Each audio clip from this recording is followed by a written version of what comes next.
एक बार की बात है।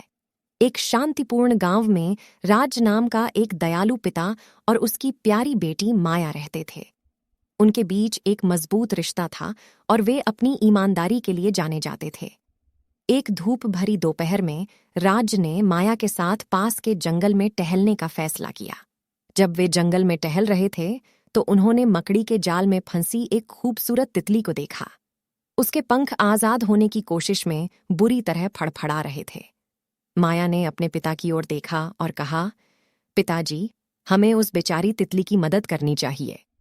राज ने धीरे से घुटने टेके और समझाया, माया, हम मदद कर सकते हैं, लेकिन यह याद रखना महत्वपूर्ण है कि हमें किसी भी जीवित प्राणी, यहाँ तक कि मकड़ी को भी नुकसान नहीं पहुंचाना चाहिए।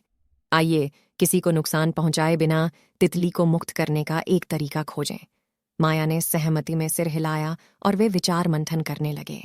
थोड़ी देर बाद उन्होंने तितली को जाल से अलग करने के लिए सावधानी से एक पत्ती का उपयोग किया। तितली, जो अब आजाद थी, कृतज्ञतापूर्वक अपने पंख फड़फड़ाया और उड़ गई। जैसे ही वे आगे बढ़े, राज ने माया से कहा, मेरी प्रिय, आज हमने दयालुता और विश्वास के बारे में एक महत्वपूर्ण सबक सीखा। विश्वास एक नाजुक तितली की तरह है। इसे बनने में समय लगता है, लेकिन एक पल में टूट सकता है। हमने कोई नुकसान नहीं पहुंचाया मकड़ी, और बदले में हमने तितली का विश्वास अर्जित किया।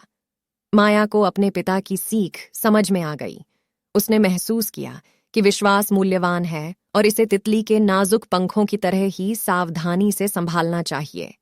कहानी का सार यह है कि भरोसा अनमोल है और इसे कभी नहीं तोड़ना चाहिए।